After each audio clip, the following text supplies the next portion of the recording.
Welcome to Massive Late Fee. And now your hosts, Mark and Carol.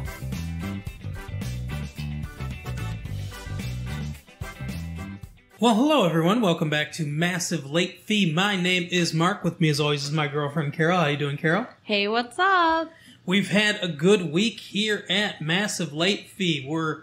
We're investing a little bit in the show, getting some new equipment. I'm learning a lot about how to record things and different editing techniques, and it's all been very interesting and eye-opening for us. But hopefully we sound better on these tapes. Yeah, hopefully you can hear me a little bit better now. I know I tend to talk a little too quiet, guys. That's okay. Usually it's better when people can't hear you. Hey, now. I'm just joking. Mm-hmm. Complete joke. I love my girlfriend, and she has some great ideas. I love you too. Now that we've made everyone nauseated. Something else to nauseate some people out there. Apparently, now Hollywood stars are measuring themselves or how much of a man they are based on length. I don't think that's new. Length of their mobile homes. Their trailers, they obviously, for those of you that don't know, on big movie sets, stars usually get furnished with a trailer to stay in between shoots where they can eat, relax, rest, or whatever. And I guess that's now how people are measuring star power. It says, this article says, Eddie Murphy has the biggest one in Hollywood. Arnold Schwarzenegger hauls out a 52-footer whenever he's on location. We're talking the ultimate star power here. We're talking motor home. What kind of power now? Star power. There you go. What did I say? Star power? Okay. So anyway, it says Jerry Orbach, the star of Law and Order, has a 32-foot Coachman that's stocked with his favorite drinks, club soda, cranberry juice, and spicy V8 for instant Bloody Marys. Wow. When he's through working, he says. Someone must have a problem. Jerry Orbach is a professional. So, anyway, the weekly cost of some of these trailers, $2,000 a week. Wow. Yeah, pretty crazy. Like, this isn't for them to live in. This is just for them to take breaks in, right? Correct, yes. Like, why can't they just take breaks in a break room like normal people? Because they're big Hollywood stars. Who gives a shit? Get over yourselves, Hollywood. I agree. If I was a big actor, then I would not want a trailer. Right? I'd stay on set, to be honest. Talk to, other people and exactly. Mix with the common folk. Right? So now this weekend here in the local area, this is our local section, I guess. There's some interesting. If you're into jazz, Big Fish, whoever that is coming to the town center in Dearborn. So you can check them out. Bomax is also going to be playing.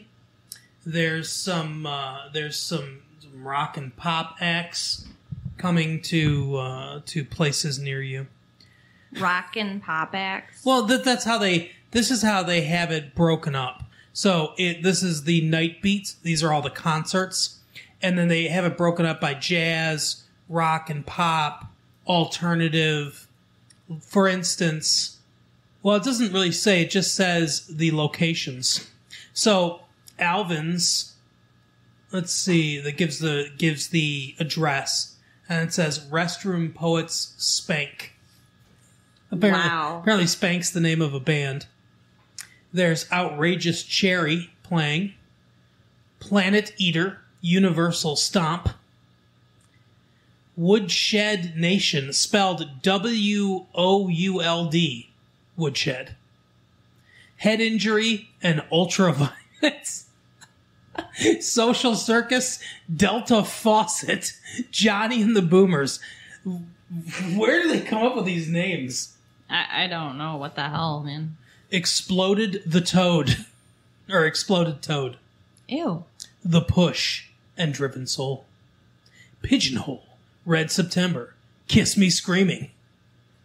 Kiss Me Screaming? Yeah. Wow. Very weird names. So anyway, the Voodoo Hippies and Club X. Those are all playing around town. But the thing that I wanted to read you about this page, on this page of the Free Press, the list, was about comedian Stephen Wright, one of my favorite comedians. If you don't know who Stephen Wright is, he's the guy who talks like this. And he seems perpetually depressed.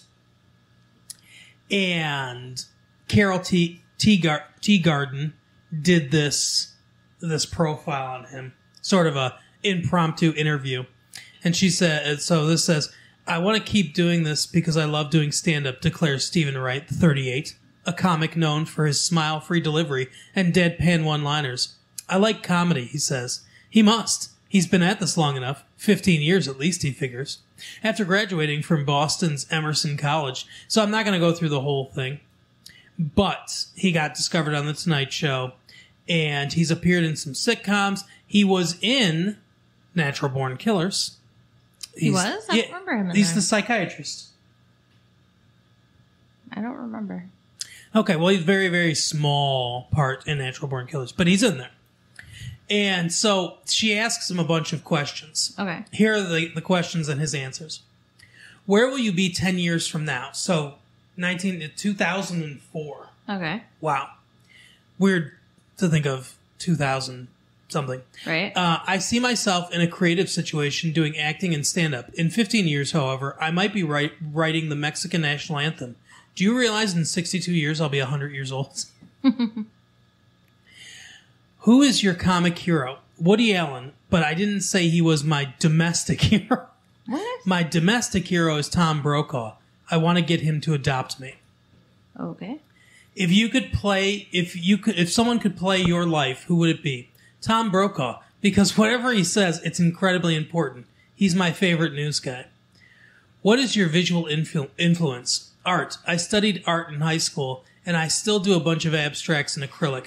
I don't sell them, but if I like them, I put them on my walls. I'm currently doing a 20 by 40 foot painting of Tom Brokaw in acrylic. Is it true you don't drink, smoke, or swear? Drinking faded away in my 20s. I never smoked, but I do swear.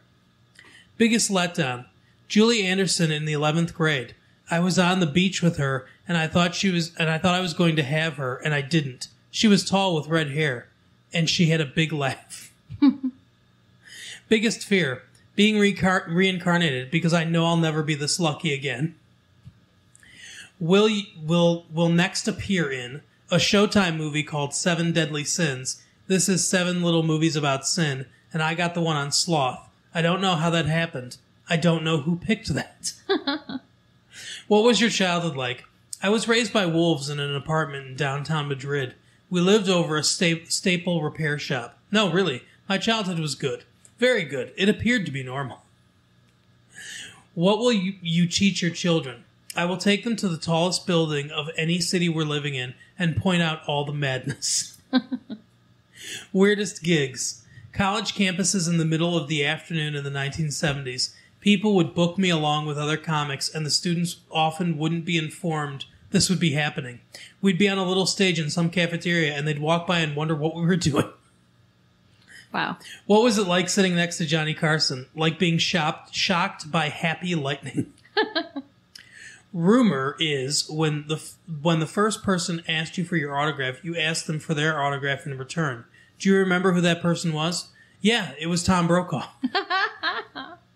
Perfect setup and then payoff right at the end with repeating the Tom Brokaw thing. I love Stephen Wright. I mean, I didn't try to do it in his voice, but you can imagine him doing it in his voice. Yeah. That flat voice, right? Like, yeah. Like the world is ending and I don't even muster the energy to care kind of voice. Yeah, he did, like, he would say things like, I was cesarean born. It hasn't really affected me, but every time I leave the house, I go through the window. Yeah, he was one of those people that just, like, he writes, his act isn't, you know how, like, a lot of times stand-up comedians will do their act where it's a narrative. They're kind of telling a story, and then jokes are interdispersed, or they'll say, like, you know, like Jerry Seinfeld, where it's like, you ever notice, you know, people do this, and they go through a whole scenario and everything, and then there's jokes sprinkled in there. Yeah. His stand-up is not like that. His stand-up is just jokes. Joke, joke, joke, joke. No stories. Just jokes, right one after the other. It's very rare for him to go into any kind of long-form thing. It's got to be really difficult to write, because you have to write a lot of jokes just to go joke, joke, joke, joke, joke. Does not sound like my cup of tea. No, probably not. But so this fall, according to Mike Duffy of the Detroit Free Press, it says, with more spark, boys could be a find this fall. I don't know if you've heard about this, but there's a show called The Boys Are Back, which apparently is about a older couple played by Suzanne Plachette from The Bob Newhart Show, and Hal Linden, who's been a character actor in movies and TV shows. I think he was on a Western back in the 60s. He might have been on Bonanza or something like that. One of those, I believe. No. You know what he was? He was on Barney Miller. That's what he was. He was on Barney Miller. Okay. I think he was Barney Miller. So anyway, but the shows from the 70s, and now they're the obvious stars or whatever of this new show, and they're the ones that are supposed to bring people in, and then the boys are the newcomers. But anyway, apparently they play grandparents to these kids that show up on their door one day. That's the premise, and they have to take them in, I guess. And Weird. it's madness. Sounds like it. Right. So there's 3 cute, wisecracking sitcom kids. And then there's their parents, I guess. I don't know exactly what's going on here. But this guy says that, if things spark up a little bit more or whatever, that this could be the big find this fall, the big breakout show. I don't know about that. I'm not feeling it. It sounds dumb. It really, really does. It does. Speaking of dumb, here's another thing that I think is dumb. Tarumi Matthews is going to play Madonna in a celebrity biopic on Fox called Madonna Unauthorized. And it's the third such celebrity biopic that Fox is going to roll out, I guess. They did O.J. Simpson and Roseanne. And now they're doing this, now they're doing Madonna. I believe that there's actually a book that has been published by the same name. Madonna Unauthorized? I think so. Interesting. Well, I mean, I'm not, I know she's from here. She's from the Michigan area. Well, she's from Michigan, the Detroit area. I'm not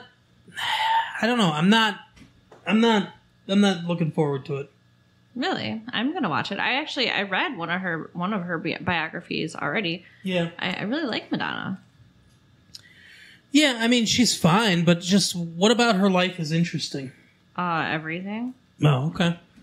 I mean, that narrows it down. What's interesting to me is to discover the truth behind the lies and the facade. Ooh, interesting. Because she puts on, like she is this big glamorous, pop star, and has like sometimes done like fake accents even and stuff. And like reality, like you said, she's from here. Like, she has a Right. Catholic family. She grew up poor. She's came from nothing, but she tries to separate herself from it so much. And so, to me, it's interesting to learn the truth about her. Huh. I guess. I don't know. I mean, maybe I'll check it out. Do you want to know a factoid that I found out that's interesting? Sure. She drives around in her limo after concerts and picks up young men and have sex with them and just kicks them back out. Wow. Okay. Yeah. So I guess if you want to have sex with Madonna, walk around outside the venue where she's performing after the concert. Right? No, I mean, seriously, like, it's just, she's a really messed up person. That is a messed up thing to do. It's just all kinds of weirdness like that. It's like she wants to be weird, so she is. Yeah. Well, she dated what's his name, so. What's his name are you referring to? Because there's a lot of what's his names that she's dated. I don't know. I can't remember his name, but he's a freak. Nah, neither can she. You know, I say that lovingly, though, Madonna. I really do. You know, just in case you ever Right? Yeah, because happen upon our she's tape, definitely listening. right? No, I really adore you. So anyway, that's about it for the news. Let's take a return to our massive love segment. Oh, okay. There's some new people here. Let's check Speaking this out. directly from the heart. Now, I need to check something out real quick. Okay. I just want to make sure that, and it does look like, Assalamu Alaikum is gone. Yay! Well, is that a good thing, though? Did he find a black man and a black woman to start a new nation with? I don't know. Yeah, that's okay, that's a frightening thought. I prefer to think that he had a set budget for this and it just ran out and no one was crazy enough to answer him. Maybe. But he is no longer here, so. But I guess we should, keep our eyes peeled for A new any nation. New nations popping up. So Latin ladies. Attractive single white male, 35, seeks Hispanic woman, 25 to 35 for fun, friendship, romance. Must be mature, responsible, ... No drugs. Why waste money on ... I don't know. And mature and responsible, that kind of implies no drugs, right? I mean, I guess it depends. I mean, I guess there are some people out there who could be like hopped up on speed and think that they're mature and responsible because they get so much done while they're on the speed. That's true. If you want to get things done, take speed. This show is sponsored by Speed. No, life is short. With an That it exclamation point. Single white male, 41, 145 pounds. That is awfully thin. Wait, did it say how tall he is? No, I mean, I guess he could be 5 foot tall. Let's share life's, no apostrophe, and yeah, it's just weird.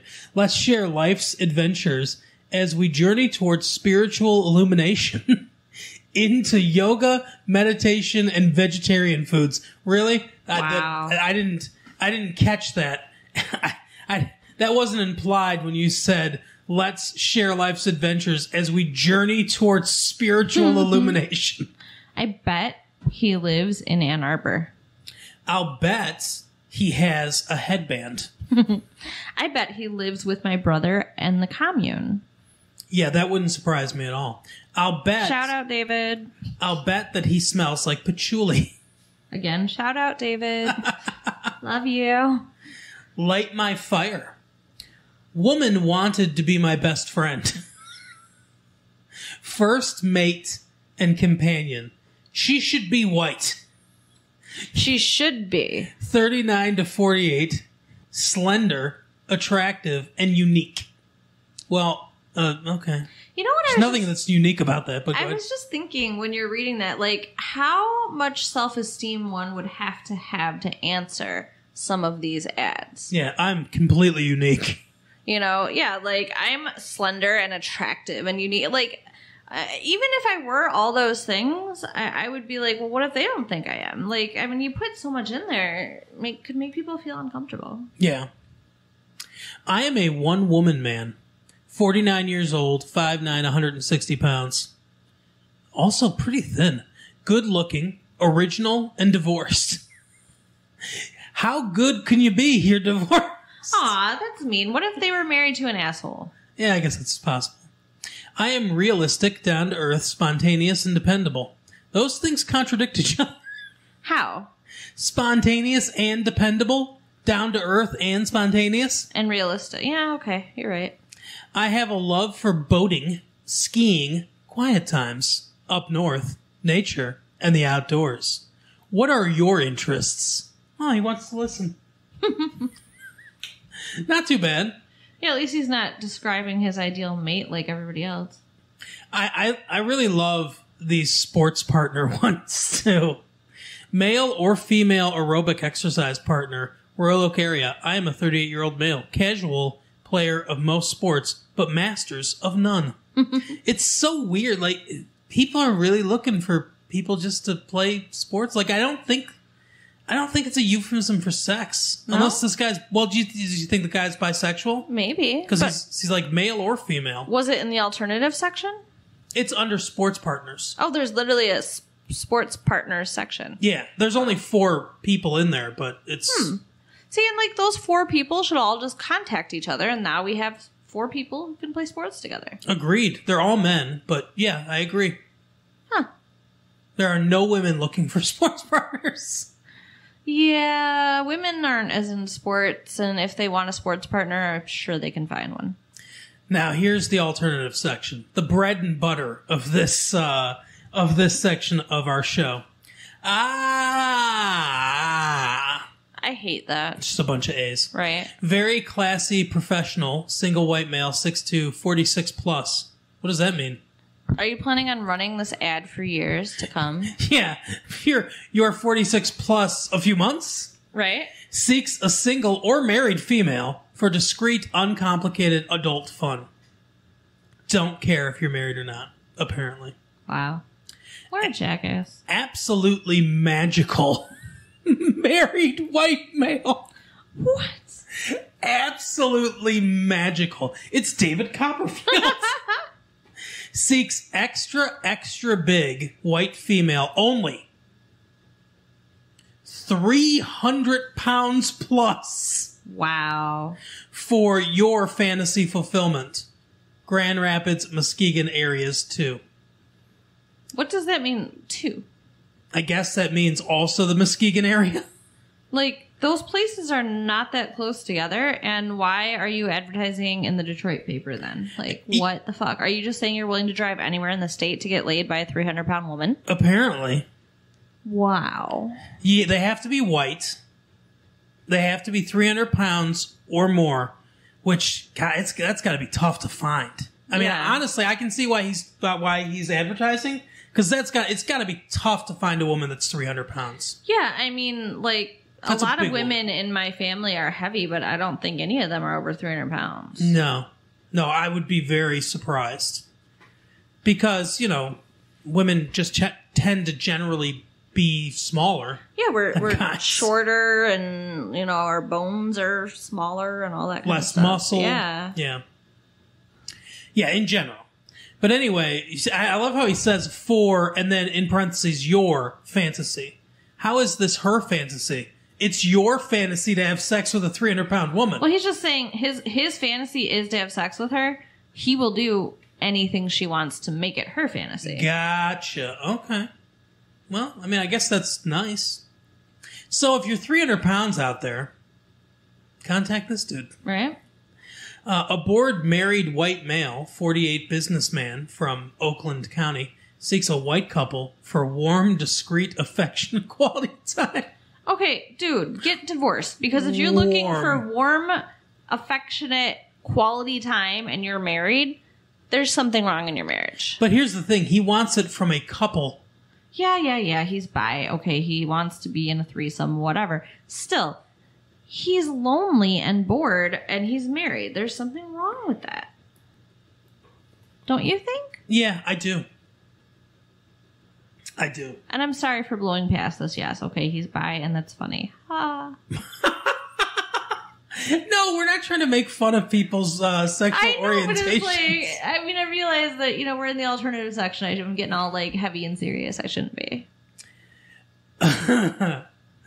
A married black male will support a habitless, religious, compatible, non-jealous, single black female, 18, like a wife. Period. It's okay. Exclamation point. 100% approved. What? Now, I don't know if that means... It can't mean that 100% of the people are approved, because you have to be habitless, religious, compatible, which, how do you know if you're compatible? Yeah, you gotta meet. And non-jealous. That's messed up. I think what he's saying is his wife 100% approves of this. Oh, maybe. I think what he's saying is it's okay, exclamation point, 100% approved. I think what he's saying is, my wife and I want another wife, basically. And we will support you. You don't have to work. We'll support you as a wife. We can't call you a wife because polygamy is illegal. But we'll support you like a wife as long as you're not jealous, because I'm going to be having sex with my wife too. You don't have any habits, and, you conform to our religion. What religion? Oh, maybe he's a Mormon. I guess. They're not, doesn't seem to be a lot of black Mormons, but... Well, if he's a Christian, that's just way against Christian morals, so... You would think so. It's weird. So, attractive, bi-curious white female, 31, married, seeks bi or bi-curious white female. Must be clean and discreet. Oh, of course, with the cleanliness and discreetness. No men. And then the next one starts, attractive, clean and discreet, married white male. I'm going to respond to one of these and be like, I'm dirty and loud. Why doesn't anyone want the dirty and loud ones? Right? Oh, cosmopolitan, sophisticated, generous, married businessman seeks beautiful, shapely woman. Professional dancer, okay. What? Wait a minute. Okay, so he's looking for a stripper? Oh, that's what he means by professional dancer. Okay, I got it now. Maybe. I thought he was just saying it's okay if you're a professional dancer. Why pick out the copy editors? Okay. Why pick out one profession? But yeah, you're probably right. He's saying he's a sophisticated, generous, married businessman who's seeking a beautiful, shapely woman. It's okay if you're a stripper. Discretion assured. That's basically what he's saying. Yeah. So, I could really help you out with this, sir, whoever you are. First of all, you don't need to say cosmopolitan or sophisticated because you have generous in there. All you have to say is, married, I have money, right. We'll buy you things, you need to look good, it's okay if you're a stripper, I'm not telling anybody you don't either. That's your ad right there. Yep. And then, sir, you'll get a lot of strippers will say, okay. That's their game. I want things. Dude, just go to the strip club and wave around some money. Yeah. That's all you gotta do. Yeah, go down to 8 Mile and talk to some of those, find a stripper you like and say, hey, I would like to take you out into the town and buy you things in exchange for sex. Well, then you're talking more about prostitution. If you're... you're talking about dating. Hey. Hey, now. It's not cash in hand, so it's not prostitution. It's sex. And then I'll buy you stuff. Well, I guess it depends on your definition. Well, let me tell you this, too. Prostitution's legal. Or illegal, right? Yes. A man and a woman go into a hotel room. The man gives the woman money. The woman has sex with him. And they can be arrested for that. But if they put a video camera in the corner and then they film it and sell that, then it's pornography and it's legal. That is a really good and weird point. I've always kind of wondered about that, like how pornography is legal. It just is. It's I don't know. It's legal. Doesn't it seem like?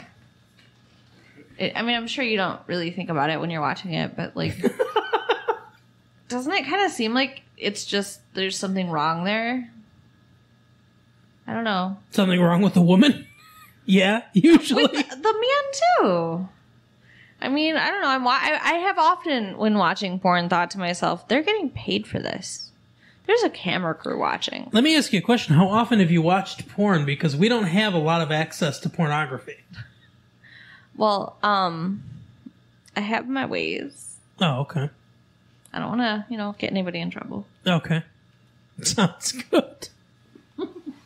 Why have we never watched pornography together? Because I don't think that would be fun. Oh, you watch it alone? Okay, can we move on, please?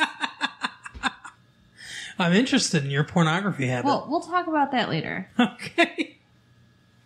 So, anyway, Carol, we watched a show We did. that we've been watching called... What's it called? My so-called life, you weirdo. Yeah, My So-Called Life. So, why don't you go through this episode? This is maybe my favorite episode of the show so far. Okay, so this episode actually kind of plays off of the way last week ended. Right. Angela, it starts out Angela's in class and people are passing a note around. Yeah, and giggling. And kind of giving her the side eye. So eventually, the note comes to her, and it says, Angela and Jordan, complete sex. Complete sex. Complete sex, like underlined and Bolded, yeah, all that stuff. in his car. Complete sex. What does that mean? What is complete sex? You don't know, then we have a problem. No, I'm just saying, what's partial sex? Oral, hand job. No, okay. Even is a hand job sex? It depends on the person, I guess. What does that mean? No, I mean like depends on how big they are. No, how much effort I've got to put into this. I mean, it just depends on. So it depends on how many calories you burn. That's what determines what sex is. I think that's a decision that people participating in the act have to determine. Yeah, there has to be a universal truth to this, though. Okay, well, what's your universal truth? Do you think a hand job is sex? No. I kind of think anything that makes you climax is sex. The masturbation's not sex. Sex with yourself. I think oral sex is sex. I think intercourse, which I guess is what is complete sex, is sex. And I guess anal sex. I think those are the three sexes. Those are the three things that are sex. Okay. I don't think a hand job is sex. I think a hand job is foreplay. But even if somebody has an orgasm from it? Then they just, they can't control themselves, I guess. I guess. I'm distracted now. Okay, sex. Complete sex. In Jordan's car. Right. So, she looks kind of devastated. Doesn't she get up and walk out of class? She does. Yeah. Like, she's just so, upset. I'd be pissed, too. Well, yeah, the thing is that as a woman, you get a reputation. Yeah, it's unfortunate and unfair, but true. And as a guy, you get a reputation, but it's a good one. Right. So, yeah, she's like, oh, great, I'm going to be like the Scarlet Letter girl now. Does she say that? No. Oh, okay. That was just me talking. Oh, good analogy. And then, okay, there's also the gun thing that's going on through the whole episode. So, well, that happens sort of in the opening too. Yeah. So, Crackhead gets up, and he goes to go to the bathroom because apparently he has some sort of weird stomach issues. I don't know if he has ulcerative colitis or what. Right. But apparently he's got to go to the bathroom a lot. So he gets up to go to the bathroom, and he sees Ricky fighting with someone. They're like pushing and pulling on each other. And he just ignores it because he's an asshole He is an asshole. and doesn't want to help anyone out. So he goes into the bathroom, and then suddenly a gunshot goes off. And we see a big hole in a locker and some soda running out of it. Yeah. And that soda tragically getting shot, which is brought up a few times. And Ricky and whoever he was fighting with run away from each other. And Brian sees them, and then everyone just runs out, obviously. And it's like, oh my god, there's a gun in the school. Dun dun dun. Yeah, so the whole episode in the background, this gun thing is going on. Like, Yeah, they talk about it a lot. yeah, As you would. I mean, if there was a gun in our school, it would be news. for sure. I mean, that would be terrifying, honestly. But some people are, like, Rayanne is just acting like it's no big deal and laughing it off. And Right. then somebody at some parent-teacher meeting says her daughter's been, hysterical or crying or whatever for, like, 36 hours. And it's like, okay, nobody actually got shot, so what the fuck's wrong with your kid? Right? Like, I don't know. I mean, yes, that would be scary, but it's not the end Crying of the for world. 36 hours, that seems extreme. Right. And then, I feel bad for the principal, too, because well, I do and I don't. I mean, yeah, he's kind of an asshole as it goes on, but, I mean, everybody's putting a lot of pressure on him to do something. Get these guns out of the school. Right. Yeah, because he talks about how he brings... So there's a counselor that's going to talk to people about their feelings and everything. And then Rayanne's mom sort of stands up and says, hey, so while you got this person here talking about the feelings, are you actually going to get the guns out of the school? Right. And she starts screaming, and everyone's like screaming along with her. She basically starts leading a chant. And Angela's mom is super impressed by this. Yeah, seems weird. That doesn't even seem like the kind of behavior that would normally impress Angela's mom. I think she likes it because this is as free as she wants to be, but she's so repressed that she can't let herself do it. Yeah. They have an interesting conversation outside afterwards, too, Rayanne's mom and Angela's mom. Like, I really liked what Rayanne's mom says, too, about, like, she's talking about the girls and their friendship. Right. And she's like, don't you remember when you were a kid how, there everything was like black and white, and then there's somebody in color. There's that one friend that's just like the coolest. They have the biggest boobs or the best, boyfriend or the best personality or whatever. And you just want to like crawl in their skin and be them. Now, let me ask you, as a guy, did this make sense to you? Is this weird? It does not make sense, no. Guys don't think like this. Because for me as a girl, like, it's like, wow, you put words to it, because that's exactly how I feel about my best friend. Like, I mean, now that we're together, it's different. She's not the only thing in color anymore, like they're talking about, but yeah, I mean, it's like she was, before you, the most important person in my life outside of my family. Okay. And now, you guys share. Right. Sometimes in the bed. Hey! Untrue and ew and no, bad, no.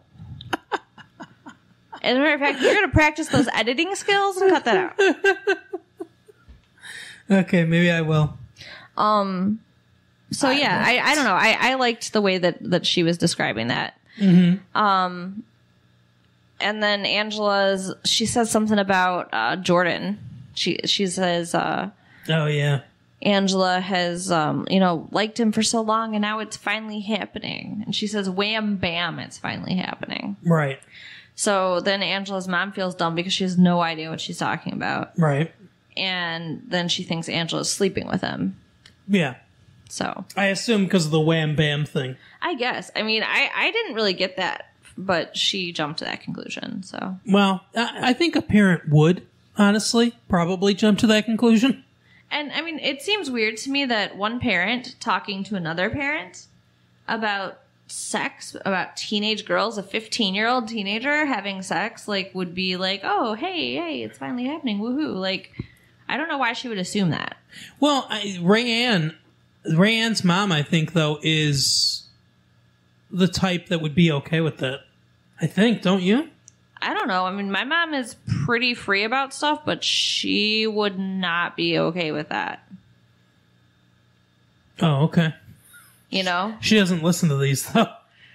No, what? Well, you're not 15 either, but... No, I mean, but I'm saying, like she was pretty okay with a lot of things that a lot of parents wouldn't be okay with, but not, she wouldn't be okay with me having sex at 15. Oh, okay. So, that's all. All right. Well, sorry about that. And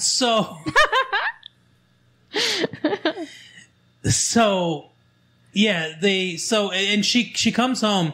The mom comes home and she's talking to the dad about Rayanne's mom, and she says, she's like, oh, she says she's so cool and she's so beautiful and all this stuff. You can tell that she kind of feels the way that Rayanne's mom says Rayanne feels about Angela, about Angela's mom. Yeah. Yeah, it would be cool if they became best friends, like I think there's Angela and Rayanne. I think there's a friendship brewing there. Could be. Although, I don't know if it could be maintained. Well, I don't know. We'll see. Yeah. So then Angela is, hiding in the bath. Like, she went to the bathroom like a normal human being.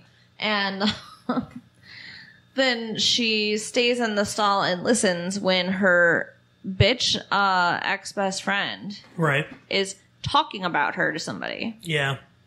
And saying how Brian told her how he saw them because they were right outside his house and he saw them have sex in his car. Yeah, it was Crackhead that started this rumor. What a fucking dick. So she goes up to him to confront him. Now, in the background of this, like Carol was talking about, they're trying to find out whose gun it was because obviously they're going to get in trouble. And Brian knows, obviously, and the principal suspects that Brian knows because everyone knows that Brian is the only one that saw it. And all these girls are coming up to Brian like, "Hey, you saw this? Did you try to stop them?" And everyone, like, all these girls are turned on by him. Yeah, they're all paying attention to Crackhead. Yeah. And so anyway, the principal is really paying attention to him, continues to threaten him about getting expelled and all this other stuff and being an accessory after the fact and everything if he doesn't tell them what happened. Right. So Brian gets called into the principal's office. Angela doesn't want him to say anything about it was Ricky. And she says something to Ricky and says that she's afraid that he's going to do it. And he says, I hope he does, because then people will think that I'm dangerous and they'll stop messing with me. Yeah, because you keep seeing him getting bullied, and it's really sad. Yeah, he keeps getting bullied all the time because people are, because he's bisexual and people are calling him a fruit or whatever, like all the stupid cliches. That's what's going on with him. And he gives us impassioned speech about how, hey, sometimes, you think of people with guns as thugs or whatever, but sometimes they're just doing it to protect themselves. Mm-hmm. And if I felt threatened, you have no idea what goes on in the school. And if I felt threatened, I'd carry a gun immediately. Yeah. And it's an interesting conversation. So it's almost like a confession, honestly. Yeah. I mean, he really puts himself out there as, he could be a suspect. Yeah. I'm kind of surprised nobody follows up on that. Yeah, me too. But anyway, so Crackhead goes into the principal's office and the police show up, the couple detectives, and he says, I've thought about what you've said, and I think the safety of the school is paramount. I heard a gunshot. I saw some legs. I don't know who it was. I can't really say. And if you continue to threaten me and harass me and kick me out of school or threaten to kick me out of school, then I will sue you for harassment, and I will sue you for everything else that I can find, and I will make sure that everybody knows exactly how you treated me. And he's been, the entire time, this principal's been leaning on him with no parents around. He comes to talk to him in the principal's office with 2 police officers there and no parental, no lawyer, no parental representation. It's highly unethical. Yeah, I mean, he's a teenager. He should have parents or representation or something. Yeah, absolutely. So that's the one area where we're supposed to be like, yay, crackhead, but he's such an asshole anyway. I was still like, yay, crackhead. I'm sorry. Yeah, I mean, that's a good moment for him, but it doesn't redeem his entire character. No, I mean, it would take a hell of a lot to redeem his character, especially in this episode, because he's the one who started all this bullshit for Angela. Yeah, and so Angela talks to him about it, and he says, well, you know, you knew that he was coming. You lied when you said you didn't know that he was coming over, and you knew it. And she was like, well, it's not the same. It's not the same kind of lie. And she goes, well, you know, you didn't realize how much it would hurt people or whatever. Yeah. It's very, very clear he has a crush on her. I don't know why she doesn't see it, but it's very clear he does. I think she got it this time. Maybe. I mean, she'd have to be pretty stupid not to get it. Yeah. So, I mean, that's basically how the episode ends, right? I mean, her mom talks to her. You can talk about this part, because I think this hits you more than it hits me. Yeah. Her mom, you know, thinks that she's been having sex, so she goes to talk to her. With Jordan Catalano. Yeah. And she starts out by asking her who Jordan is. And she's like, where did you hear that name? Like, what is going on? And the mom's like, oh, you know, Ray Ann's mom said, you know, something about it or whatever. And then she's like, you know, I just want to make sure you're being safe. And starts trying to talk to her about like protection. And Yeah. she's so embarrassed. She's just like, Mom, I'm not having sex. I'm nowhere near. I'm not even close. Right. And her mom's so relieved. Yeah. And then she basically tells her mom, you wouldn't understand any of my problems. Get the fuck out. Which is funny. And like, I mean, I get it. But at the same time, like, I think that's kind of been going on forever. You know, guys spreading rumors that girls have done things. So I think Mom would understand that. I do too. I think she should have talked to her mom about it. It might have been a bonding moment. Right. But yeah, They have unfortunately. such a weird relationship. They really do. But that's basically the episode for this week. So we'll continue on with that next week. So we watched a film this week, as is tradition. We do love our movies. This week we went out and we saw the Ed Harris, Melanie Griffith masterpiece, Milk Money. Masterpiece, huh? Well, I guess we'll get into it. But Milk Money tells the story of Melanie Griffith as a prostitute who comes to live with Ed Harris and his son. And so here's what happens. The premise of the film is these three boys are learning about sex education in their school at like 10. It's weird because maybe they're like 11 or 12. I think they're like 12. They look really young. They look like they might actually be 12-year-olds. It's not like the usual Hollywood thing where it's like, yeah, I'm 12 and the guy's 30. Right. But so they're learning about it. It seems young though to have a whole class. Like we had to wait till high school till we had a whole class. There was a day Right. that somebody would come in and talk about sex education, but not a whole class of it. So they're learning about that, and they want to see, so it's sparked their imagination and everything, and they want to see a woman naked.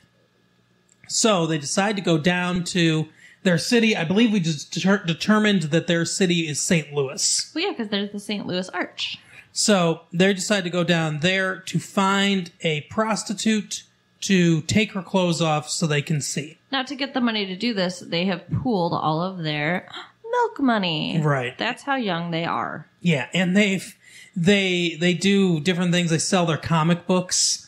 The one kid lets everyone try on his leather jacket.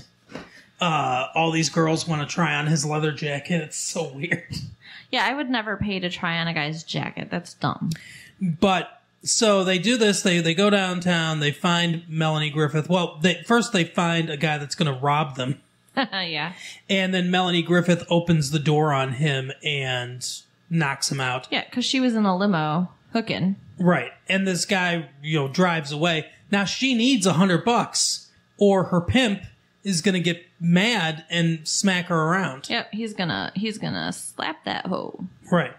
So they've got $100. So she agrees to go back to the place where she lives, her little apartment building or whatever, and take her top off, which she does. Now, the one kid covers his eyes because he decides he wants to be a gentleman. But the other two get a full view of Melanie Griffith's breasts. We don't, though. No, and I'm sure they don't either. I'm pretty sure that since they're children, Right. and this production, I have to assume, was overseen by whatever forces regulate this stuff. I'm gonna guess that Melanie Griffith had one of those like some sort of bikini or something like that to where it covered her actual breasts because it's all shot from behind, obviously. Yeah. So I'm going to guess she wasn't actually naked on set. Sure. Yeah. In front of children. But anyway, so she goes back. We learn a little bit more about her. She doesn't seem super happy with what she's doing. No, not at all. And the guy that's her pimp talks about how, I'm stealing from this guy's stealing from this other guy, and everything, that they're all very mobbed up. And she says he leaves. He's very mean to her and everyone else.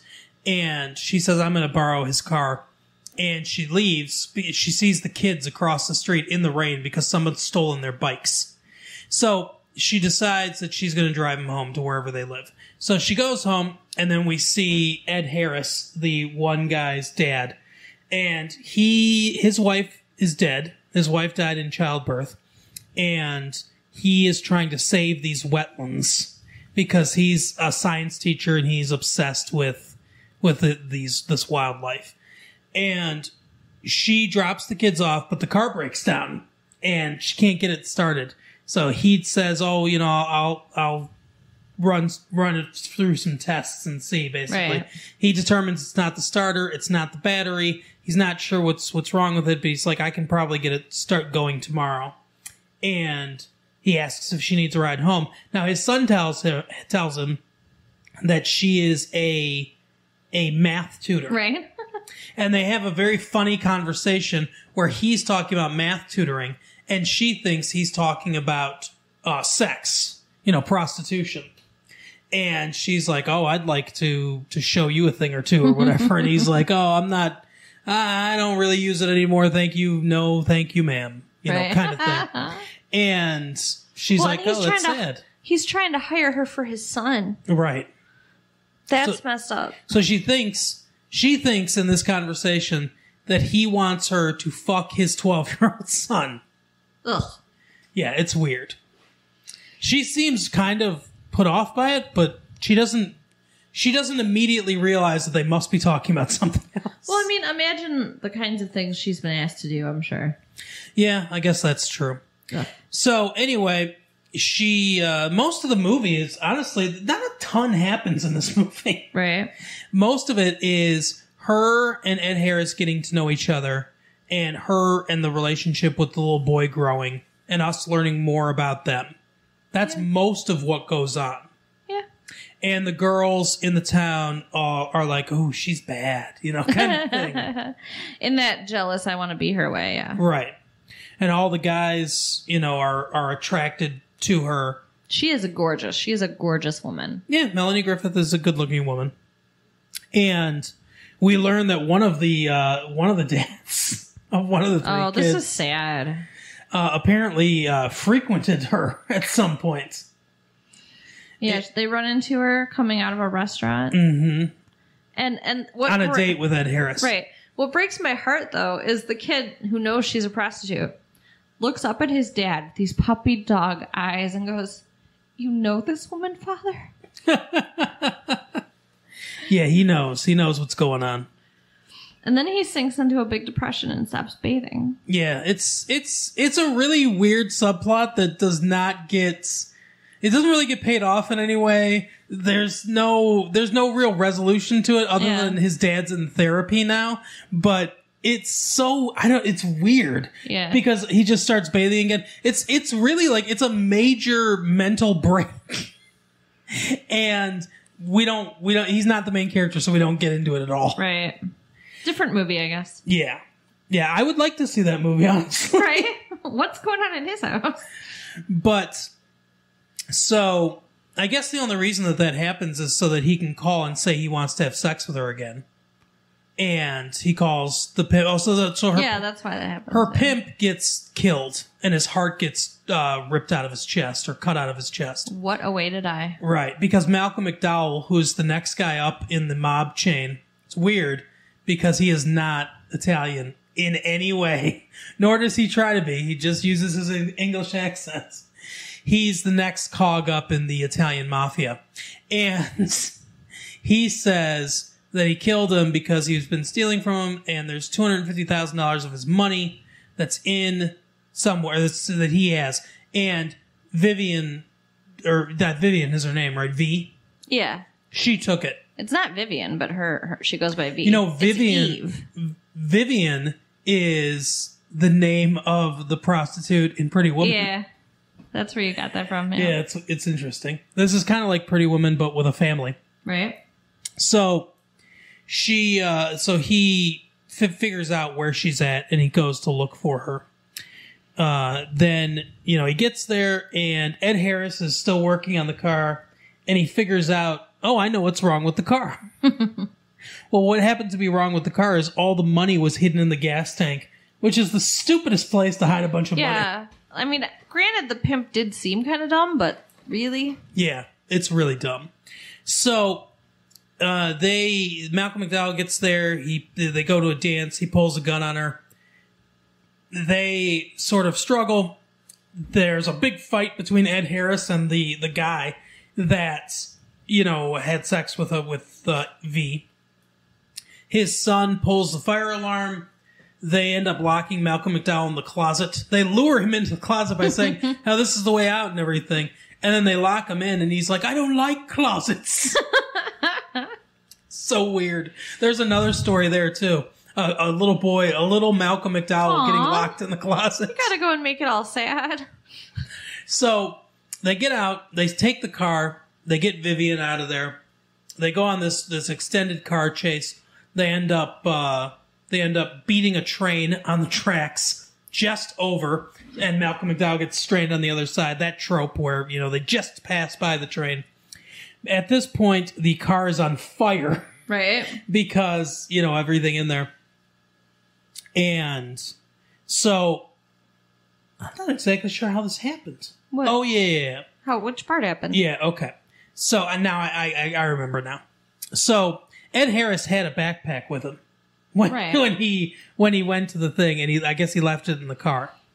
And so she grabs the backpack, she gets out of the car, she ends up running away because Malcolm McDowell's there. I thought the police, they had come because the car's on fire and everything, the car ends up exploding. And he's like, "Oh, my money's burning." I thought they were going to arrest him, but they don't. Yeah, kind of weird. So Vivian makes it back to her place. She goes back to the place where she lives. I mean, I know she's packing up, but that's dangerous. Right? Like, you would think Malcolm McDowell would come there. He doesn't. But she sees the backpack, and in the backpack is all the money. Because Ed Harris took all the money out of the gas tank so that it would work again. I guess it must have clogged the gas line, yeah. I'm guessing, is what happened. But anyways, well, yeah. She goes to talk to the head mob guy. That happens after she finds the money. Isn't Right. it? Doesn't But it? I think, and remember, he tells her that Malcolm McDowell's character is no more. Yeah. So that's why she's not worried. He gives her permission to leave. But this all happens after she goes back to her apartment and discovers the money, right? Or does she discover the money after that? I don't know. Actually, I think maybe she discovers the money after that now that you're saying it. But yeah, she goes to, I think you're right. I think she just immediately goes to him. She goes to him and says that, "I want out. Please let me leave." And he says, "Why would I want to let you leave? You make so much money." Mm-hmm. And she says, he's been, he stole, the guy, the pimp stole from Malcolm McDowell. Malcolm McDowell's been stealing from you. So if you let me go, you'll actually be making money. I don't know exactly how that works, but, Right. but she says, hey, he's been stealing a bunch of money from you. She doesn't give any evidence. She just says it's been happening. Right. And maybe he knows somebody's been stealing from him, and he's like, "Oh, that's who it was." But he says, "Okay, go, my child." And he's very Italian too. and the guy that plays her pimp is trying to be Italian, Right?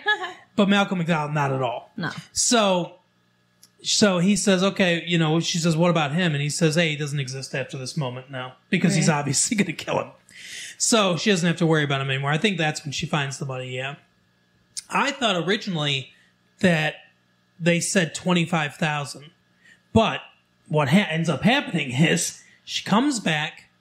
They're going to destroy these wetlands. Ed Harris makes the stupidest decision in his life where he's chained himself to his truck and he's like, I'm not going to let you destroy these wetlands.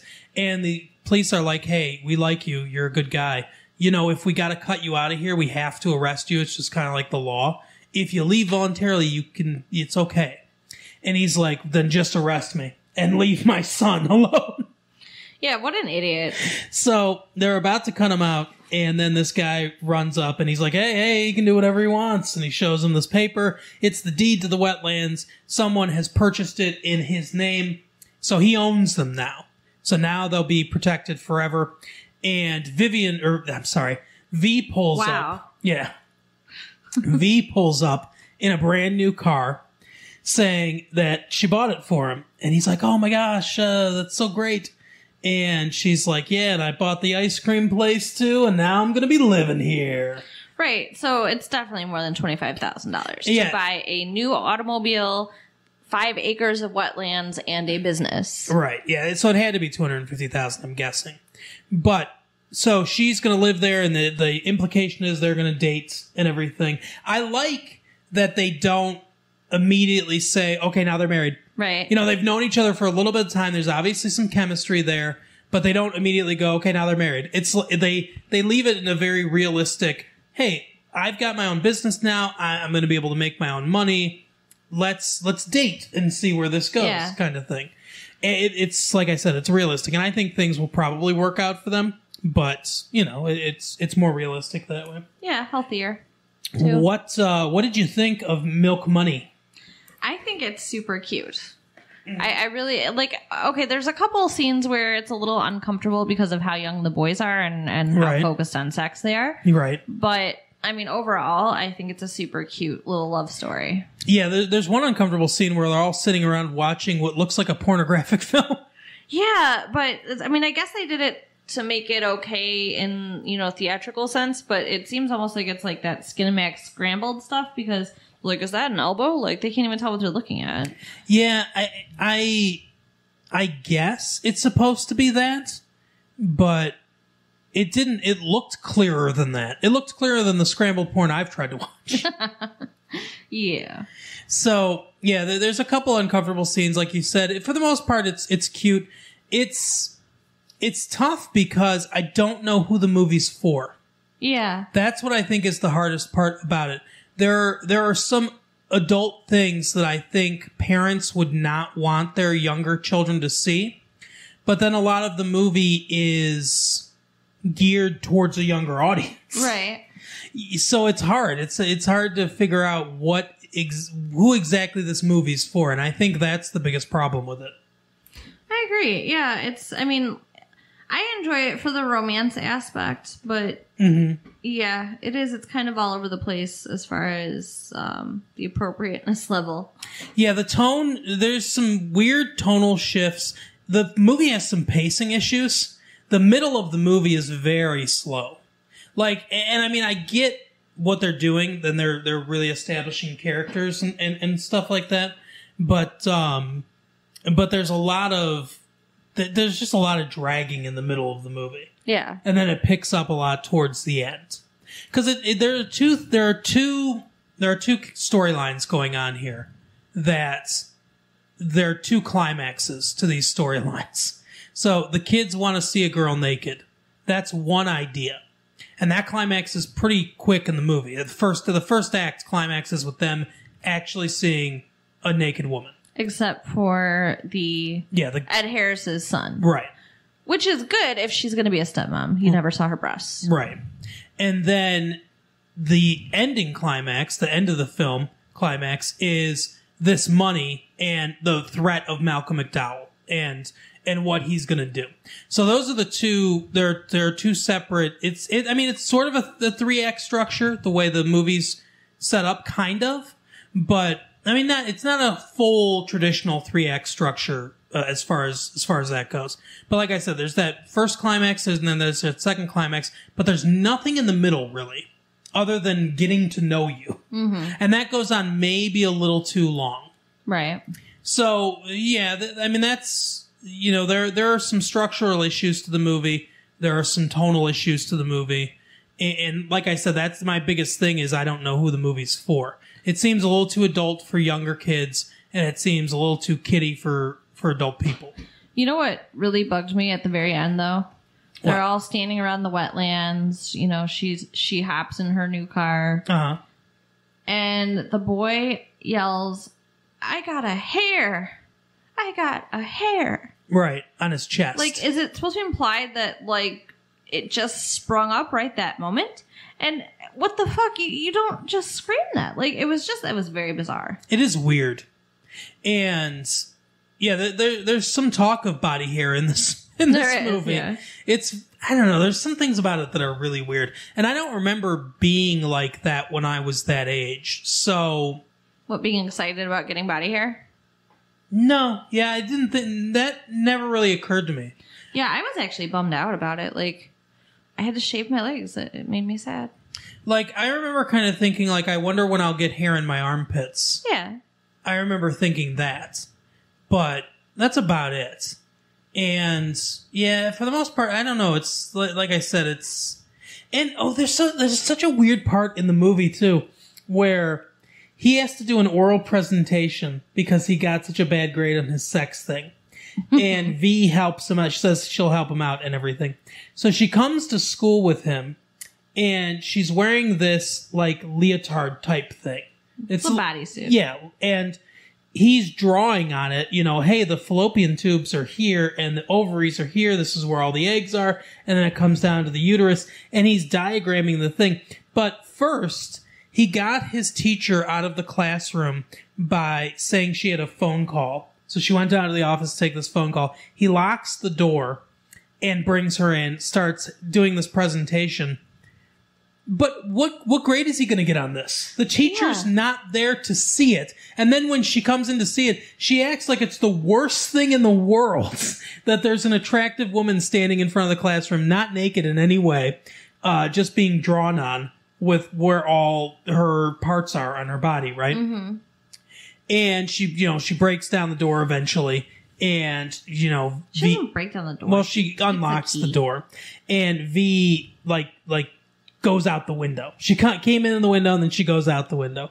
So, first of all, his dad never gets called down there to say what he was doing. Good point. Second of all, how's he going to get a grade on it? And third of all, I don't understand why he couldn't just be like, you need me to do an oral presentation, so I'm going to bring in someone, and I'm going to just tell the teacher what you're going to do. Yeah. There was nothing wrong with what she was doing, but the teacher acted like she was taking her clothes off. Well, here's the thing, though, and the teacher didn't even see it from the beginning. She was taking her clothes off, just not getting naked. She had on a cropped shirt and a pair of shorts over the bodysuit. She didn't take her shirts off, though. No, she unbuttoned and unzipped them. Yeah. So first she took off her top, so now she's wearing this tight, thing where you can really see her breasts. Mm-hmm. And then she suggestively, I'm sorry, it was suggestive a bit, because it's all like slow and she's just sexy, unzips her shorts. So, I mean, I can see how it's a little inappropriate. I mean, I guess, but you can't see her breasts. It's not like you can see through that bodysuit. No, but it's the outline of her breasts that's the problem. I guess. And he uses them as a headrest for a moment. When he said, he says they serve two purposes. Right. Food. And a headrest. And he puts his head on her boob. Right. That's not appropriate. No, I mean, probably not. But that's probably going to be his mom, so. Which makes it even more inappropriate. But anyway, so, yeah, that was the movie. I enjoyed it for the most part. I did have some issues with it. Yeah. I liked it. I mean, I liked it a lot more than I think you did. I think it's one you probably can wait to come to home video. Yeah, for sure. I don't think you need to go out to the theater to see it. But speaking of home video, we will end our episode as we end every episode with our, except for the last one, with our blockbuster, because I forgot, with our blockbuster pick of the week. Carol, this week you've got a pick for the people. The Snapper. All right, so it's about a turtle. No, it's about a baby. An Irish baby. Oh, do the Irish people call their baby snappers? Apparently. Okay. But I really like this. You might hate it, and I really want you to watch it because I want to see what you think of it. But Okay. it's a movie that this girl. It takes place in Ireland. Everybody's got like super thick Irish accents. I'm pretty sure this is like a foreign movie, which is probably why you'd never heard of it. Oh, laddie. But it's so funny. This girl gets knocked up, and she won't tell anybody who the father is. Okay. And it's like a small town in Ireland. Like, everybody knows everybody. So everybody knows her business. And the whole movie is just like people kind of trying to guess and, you know, as an audience member, trying to guess who the father is. Right. So. Well, it sounds kind of interesting. Yeah. I would definitely recommend it. All right. Well, that is our show for the week. Carol, take us home. Okay, so, you know, give us money and stars and subscribe and like and yeah, all that stuff. Yep, do all of it and late fee $19.94 at AOL.com. Yep. All right, see you, bye. Bye.